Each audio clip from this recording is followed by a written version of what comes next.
We are live. We are direct with Aisha Latina.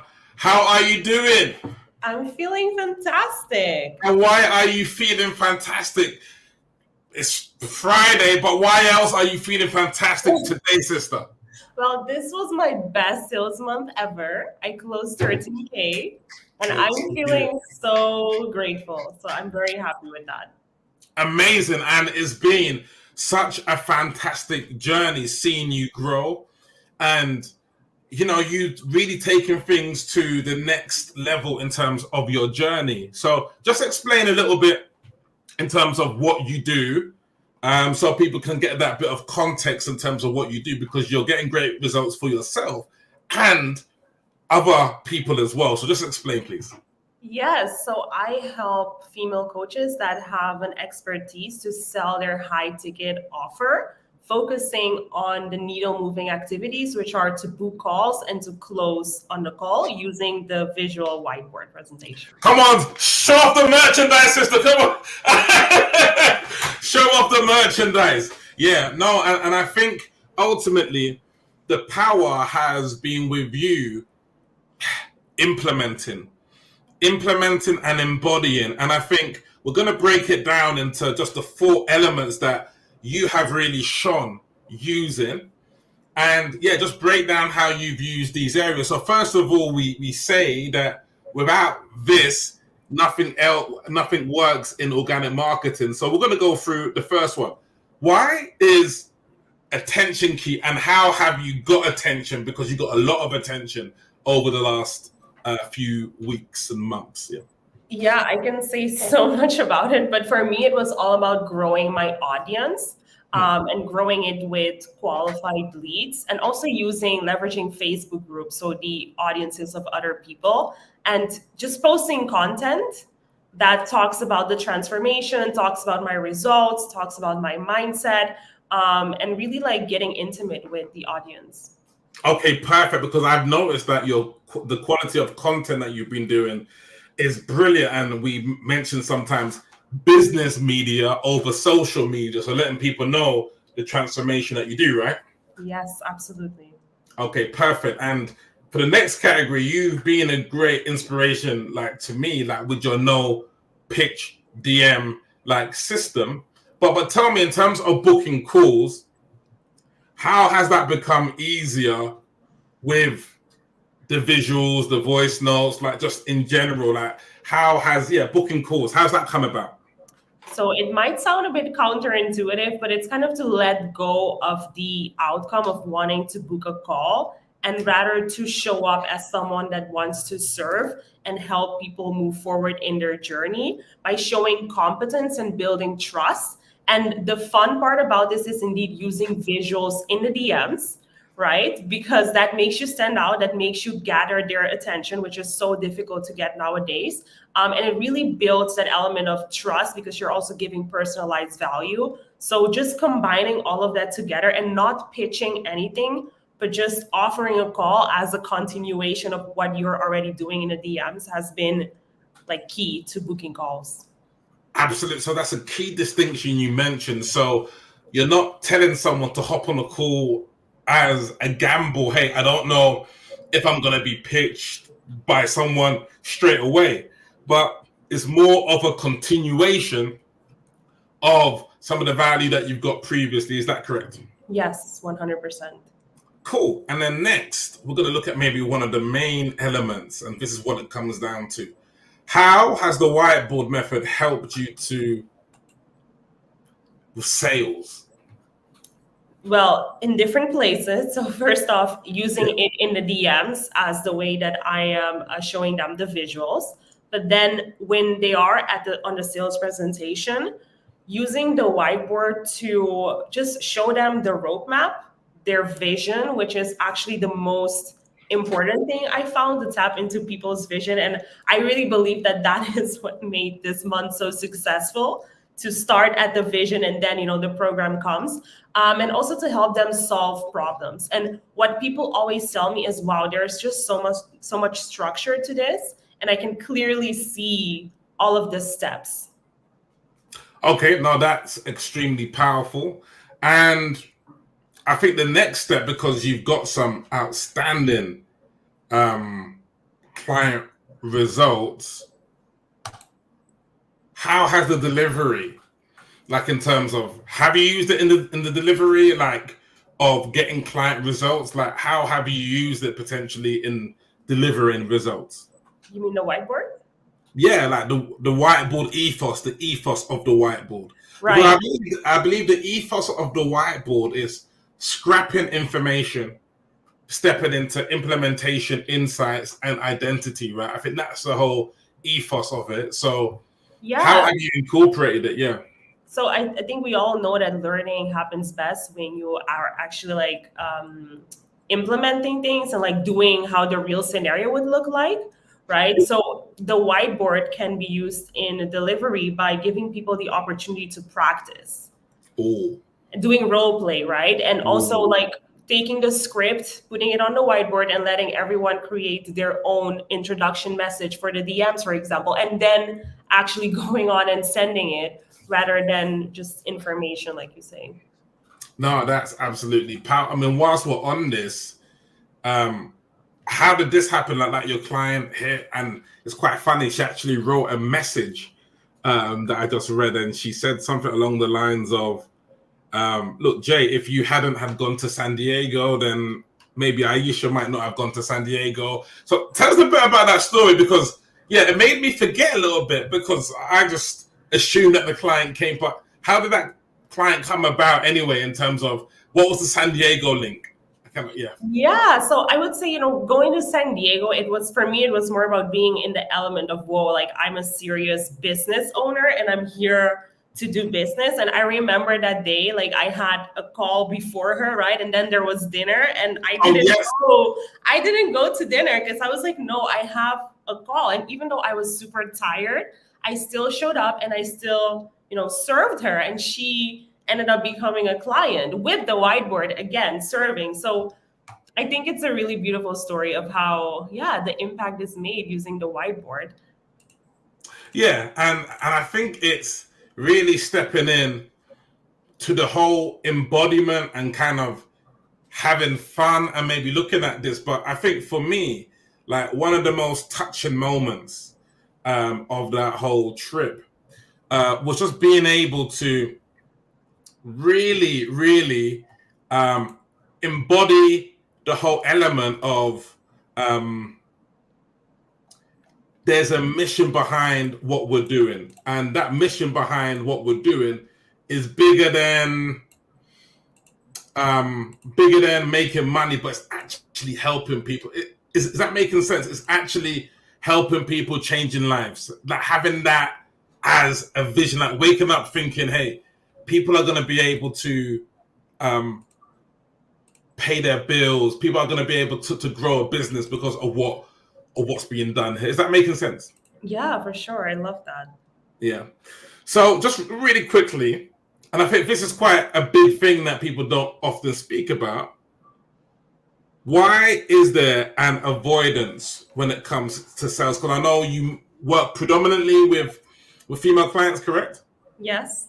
Yes. So why is there that level of avoidance when it comes to sales? I mean, there are so many points to answer this, but let's Yeah. go through a few of them. So, Yeah. the main thing I hear a lot of times is this confidence thing, right? It's kind of this belief of I don't feel confident, so I cannot sell. So, thinking that that is a necessary condition to sell. The other thing is that sales actually is kind of a mirror to your own internal world. Wow. And a lot of the times people are avoidant to deal with that because we are faced with rejection. And you said it yourself the other day, right? Like the abandonment wound. Like it goes really deep because women are socialized to, be liked, to, you have to be the nice girl. And that means avoiding rejection, avoiding a situation where someone might say, great, but it's too expensive. I don't want to do it. And you having to step into that role of like, but is this really what you want? Is this your vision? People don't want to do that because it puts them in a position where potentially they might not be liked by people. That is an extremely powerful way that you've broken it down. There's there's a chance that you might not be liked. Yeah.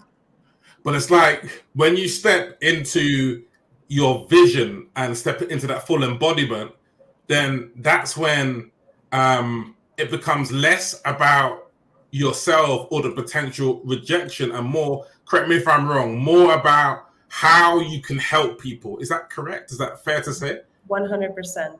100%. Yeah. It's really like the collective. It's about the collective. It's about the collective, which kind of brings me on to some of the work that we shared over in California. And for me, this was an extremely important moment because it was a moment where we were able to join together. And I'm not sure if you saw it like this as well, but we were like, hey, sales is fun, sales is accessible to all. Like, tell me about this moment here where we had this element of a photo shoot and speak about this. Like, yeah. First of all, I just want to say this was so much fun, right? Yeah. Because a photo shoot, like I know a lot of times like, oh, for branding, etc. But it's kind of like when like the embodiment part is there, it just feels so good to be on the beach on the other side of the world and talking about sales. That was so much fun. Yeah, and it's almost as though you step into the character of, look, the great thing about the whiteboard is that you do it how you do it. You have your own systems, you have your own techniques, and you've made it your own. But it's the whole element of having that blank canvas, and then some people are going to use it and use pink. Some people use the whiteboard method and they might use Canva. I know that you've started to use different things as well. And so it's almost as though it's not a script, is it? It's a framework, right? And it's a way of life, correct? Yes, principles. Yeah, principles. And what are the main principles? I would say the activation of the law of reciprocity is the main one, right? Because you're giving so much value that someone is like, whoa, let's continue working together. Yeah. And it's the sort of feeling that if this is the value that's being given free of charge, I wonder what it's like when Aisha lets me into the doors of her paid program and things like that. And it's almost taken away the risk of this. Now, I want you to speak about this. This is something that is not often spoken about, but it's the whole element of this is a real thing. Investment trauma. Tackle that first of all, and really, please, this is a real thing in this industry, investment trauma, because people are not investing for the first time. So just explain your experience of how investment trauma comes up on calls and in the DMs and everything. Yeah, so I would say that people have such a high resistance to, coaches and courses because of past investments they've made that maybe didn't deliver the results. And it's good to also put it into context. Like, we are coming from the era where marketing, copywriting, people would come out with big claims and everybody was like, oh, my credit card, here it is. Let's do the program. And then they didn't learn any skills. They just got more information, right? So Stop there. We have to stop there because I think skills is ultimately, could you go deeper on that, please? Because it's like you can focus on information and strategies, but why is skill so important? Come on, we have to go into this. Yeah. So if we talk about you as a business owner and your responsibility being to generate revenue for your business, that implies as a coach two things. You know how to book calls and you know how to do the presentation and close people. These are practical skills. It's just your hands and your thinking, everything working together. That's what a skill is versus information. It's I have all the scripts in front of me, but I don't understand what I'm doing. I'm not in the energy of where I need to be, right? So that's where most of the industry is.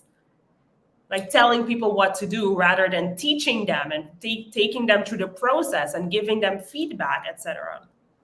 Giving them feedback. And I think that's been such an important element, right?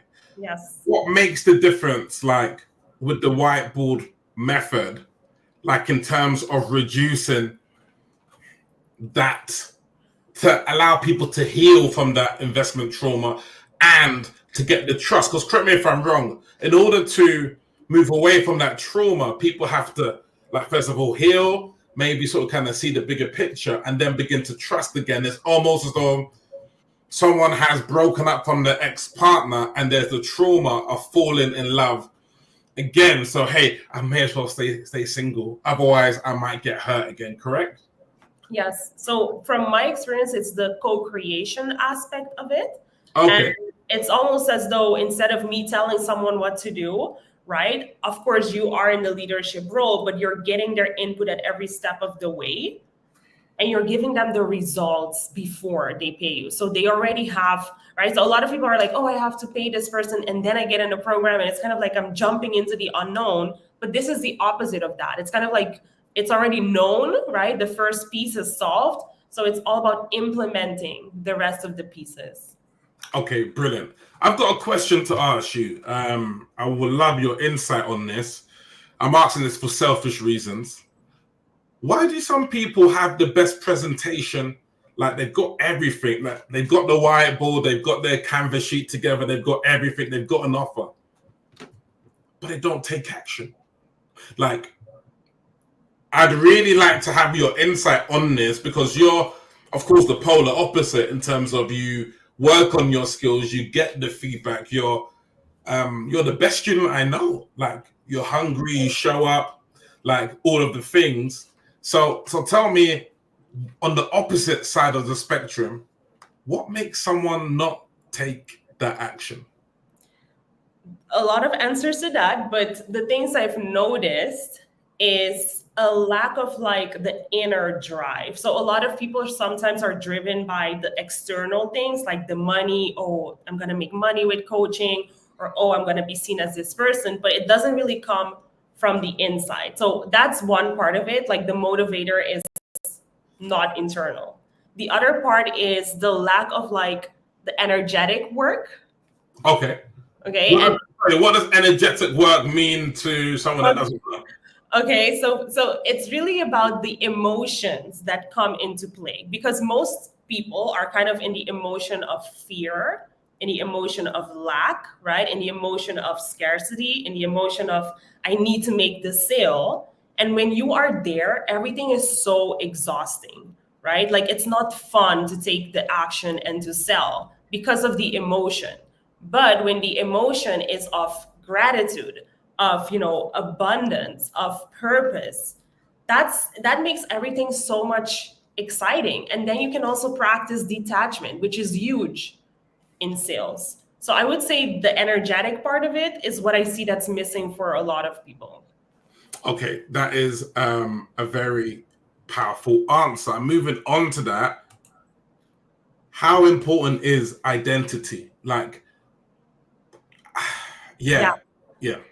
So I would say, okay, so what I observe is people that want to be coaches, right? But then I ask, but why? And there's not really a compelling reason other than I want to be a coach. Okay, so when you come onto a market where the core of your business is to sell, but you see yourself as someone that kind of want to be a coach, or I just want to help people, etc. I want to help people with their purpose. That's not really the identity of a business owner, right? So identity for you to succeed, generate sales, is that I'm a business owner. I need to focus on the most important activities in my business, which is to generate revenue, booking calls, closing people, making myself visible, getting attention, like you say, right? And then just keep doing that rather than, oh, I sold and like people rejected me and I'm just gonna coach people for free or do these single sessions, right? So it's like, who are you? Are you like entrepreneurial business owner, or are you like someone that just wants to call themselves a coach?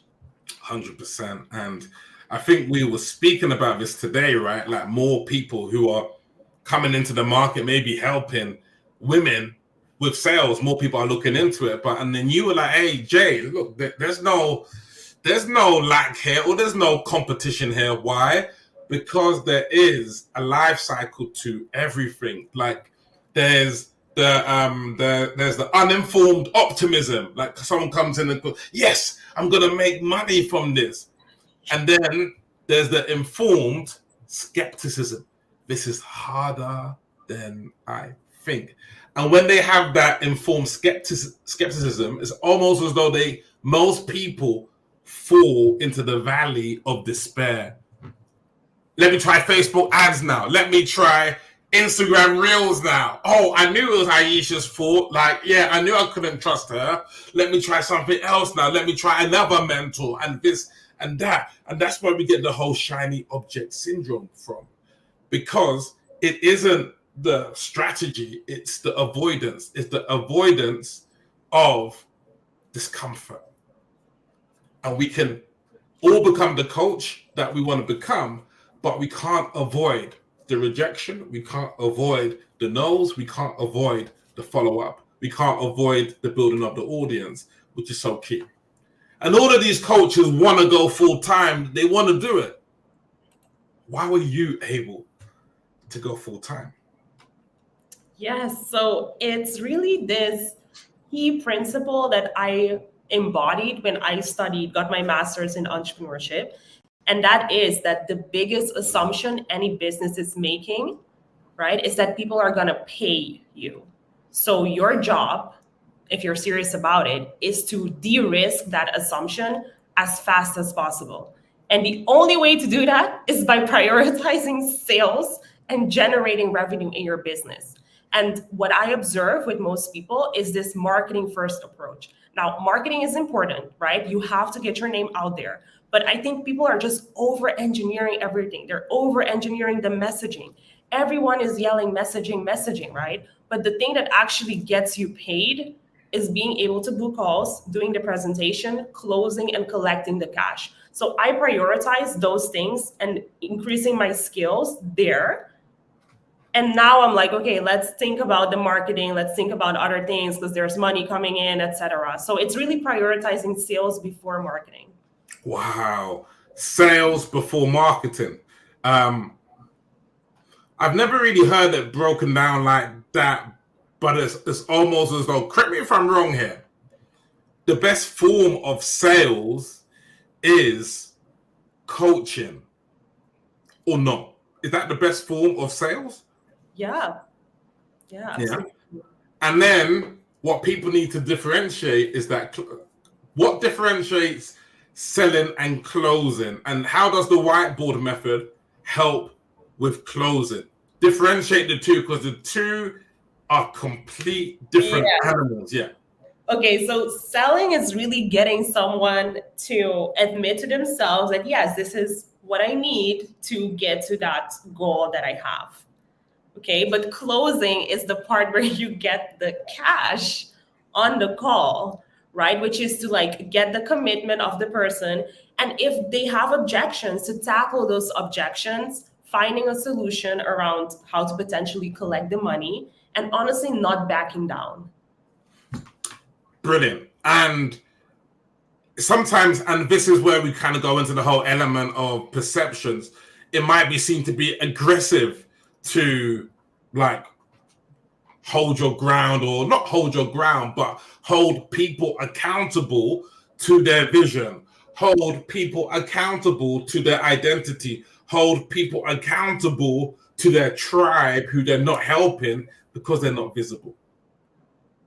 Yeah. Why is it not a bad thing to hold people accountable? And well, again, as I said, being a business owner means that you are responsible for generating revenue in your business. And a part of it is holding people accountable to their vision, because ultimately we are not selling our program. Our program is just what fills the gap from where they are to actualizing their vision.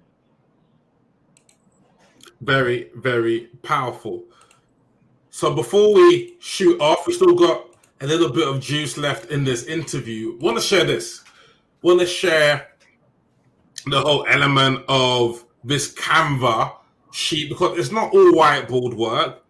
Briefly explain how this has helped you in the process of selling, being able to have, number one, okay, let's break this down. Telling your personal story about, moving from unaligned, scarcity thinking to stepping into the breakthrough, which was the no pitch visuals. What's the power of telling the story of this and the wins and having it visual? Has there been a difference, or like, yeah?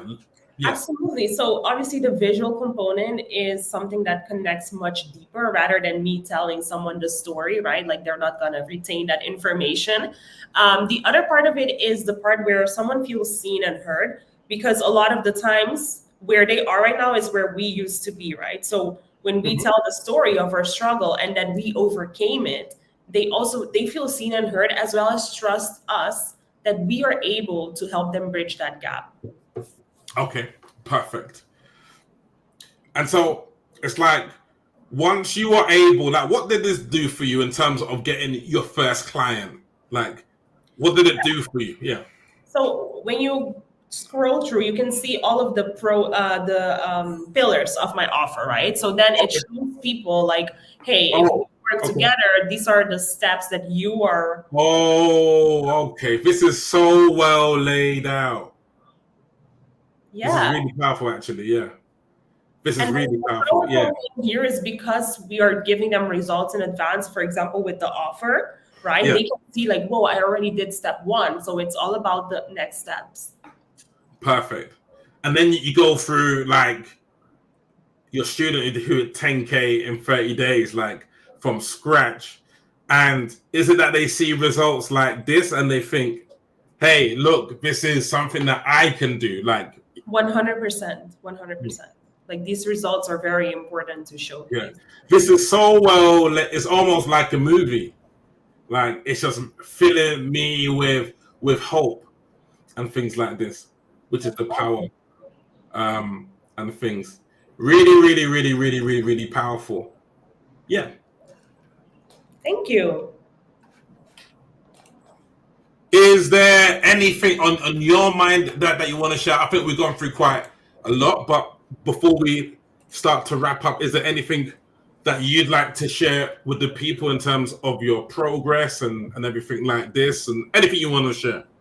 Well, I want to say that confidence is not necessary for you to start selling right now. All you need is to tap into courage, right? Like just embracing the uncomfortable. And it's only for a short amount of time. Because if you are really in it for the long term, right, the part of learning how to sell, sure, it might be uncomfortable at first, but you should welcome that.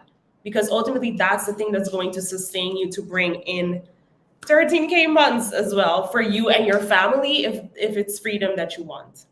I love that power. It's looking at this sales element being something that will feed you for your life and things like this. So let's just have a little role play here just to see how on point you are here. So damn it, Jay.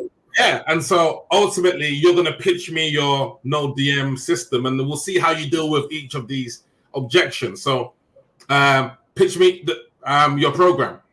Yeah, it's 5K for. Look, I absolutely love your program, but just at the moment, it's too expensive. No worries at all. Based off of what you've seen, why is this the best program for you to get to 10K? Well, because you're getting great results and I love your teaching style. Yeah, so why would it be the best process then for you to get to 10K? Best process because I love the fact that you focus on how to add value in the DMs, and the value in the DMs books the call. So it takes away the uncertainty of when do I pitch the person? It's when do I add value to the person. Mm-hmm. And what about me? Like, why would I be the best person? Look, you're hardworking, you're fun, and really I've enjoyed connecting with you. Yeah. And what about you? Like, are you interested or committed to leaving your 9 to 5? I'm committed. Okay, and do you believe that with this offer that we crafted for you, that you can sell that in, for 5K? 100%. Okay, given that, would you be open to, exploring some creative ways of collecting the money? Yeah, of course. Okay, does a credit card work for you? No limits there. Okay, what about, do you have any family or friends that believe in your vision? Actually, my Uncle Mike might be able to help me. Yeah. All right, perfect. So how about we call Uncle Mike and me, you can set up a follow-up call and you can tell Uncle Mike, I'll pay you like an extra 5%. Perfect. Love that. Love that. Love that. Love that. Love that. Love that. Cool. Next one. You don't have to isolate though for these next ones. Okay, perfect. Yeah. Tell me the price of your program. Yeah. It's 5K, yeah. Look, this is good, but I'm just about to go to Mexico for a month. So can we circle back when I'm back from Mexico? So like I've not got other things on my mind. Yeah, it makes sense. What are you going to Mexico for? I'm going for a business retreat actually. So yeah. Wow, that's amazing. So just checking here with you, right? Like, would you rather, have an extra 10K with you while you're on that retreat, or do you want to, wait another month before you get to that amount? Wow, that's a great point. I think it's a bit of a no-brainer. I would much rather sort of kind of take action on the way to making that happen sooner rather than later. But I'm just concerned I might be distracted while I'm over there for a month, so I might not get the full benefits of the course. No, that makes a lot of sense. And what I've seen with my students that get to 10K in the first month is that they're spending 1.5 hours a day to book calls and do the call. So just checking here, like, do you see yourself as the type of person that would spend 1.5 hours to, get to your dream of buying yourself a property in Nigeria? Yes, that would be great actually to do. Okay, cool. So how about we get you onboarded? Yeah, let's make it happen. Cool. Clicks. Yes, I think it's being ready to say, hey, okay, yes, you are going on holiday. Yes, your wife is having a baby, or yeah, like you are, like there's no perfect timing, but if we could get the result in the next 30 days, which forces us to have a simple process that allows people to kind of get to that result very, very, very, very, very quickly. Okay, we'll take two more. This is a good one. I love this one. Yeah. Yeah, it's 5,000. I have a mentor already. Like we've been working together 1 month. So that program ends in 5 months. Come and see me then. Yeah, I mean, of course you have a mentor, right? Like you are an entrepreneurial coach, you always want to get better. And what I see also is that you don't have to choose, right? So it's possible to have more than one mentors. So how does that mentor right now help you with your goal to like the 10K? Well, it's going okay, but maybe I'm lacking in the whole area of selling. I think it's good in terms of the messaging, but I'm a bit nervy when it comes to closing the deals, and in the DMs, I'm a bit nervy. Yeah, that makes a lot of sense. And it's possible for you to work with them on messaging, and even better, because then in this program, we can really go deep in sales. So would you rather, have messaging working like inbound demand and being able to close, or wait, another 5 months before you can close those people? No, that makes complete sense. That makes complete sense. I'd rather sort of kind of have that sales element. I know you mentioned November is one of the biggest opportunities for coaching income. People are thinking of 2025. So I don't want to wait until 2025. I want to make my move now. So yeah, that makes complete sense. All right, let's go. Brilliant. And the last one. Okay. What do you need to think about specifically? Yes. I just need to think about, I'm not sure whether I'm going to get the support. And I don't work best in group coaching because it's just like I don't get the support, and I just need to think, about whether I'm going to get the right support or not. I'm afraid, I've had bad experiences before. Okay, you know what? I completely understand. And I've also had bad experiences before. But, in dating as well, like, do you let a bad previous experience like stop you from finding your dream partner? No, that's a fantastic point you make. It's a good point you make. Yeah, and you told me your vision is to invest back in your business, to be able to leave the 9 to 5, right? If you think about that person that you want to be, like, what would they do in this situation? Would they, like, this program is going to work for you? You said the process is good because of role play, right? would you rather like do that or not do the program and potentially not be able to leave your 9 to 5 and actualize that vision? No, you're a very wise woman. Thanks for talking about the vision, and people are wanting me to perform, and I need to step into courage, step into faith. Okay, no, I've changed my mind. I'm ready to go. Okay, let's go. Brilliant. Clicks for Aisha in the cyber building. But I think the power of that, as we say, because some people sometimes say, hey, Jay, look, I'm not ready. I wasn't ready to sell right there. Or that. But it's like, ultimately, look, you thought that you were going to come on and just maybe like it's on the spot, right? And so if you're able to perform right now, you're able to perform anywhere, correct? Like, and that's the importance of role play. It doesn't matter where we are, right? Yeah, I'm ready to go. Powerful. Tell them how they can get in contact with you, what you offer. Like, you know, people might want to sort of kind of reach out, maybe work with you. So tell them a bit about how they can get in contact with you. And yeah. Yeah, so you can find me on Facebook, Aisha Latina, and you can either directly book a discovery call with me, or if you're not really sure yet, we can also have a conversation in the DMs if you want to have a no pitch DM experience. No DM experience. Yes, if you want to try it first from your perspective, like just send me a DM, and yeah, I offer support on different levels, so there is an option for everyone. I really love the fact that you do that, by the way, like you've got different products, because you can't just have one product, can you? Yeah, that's a big realization that I've had lately. Yeah, because some people might want to get the trust, as they say, and push forward.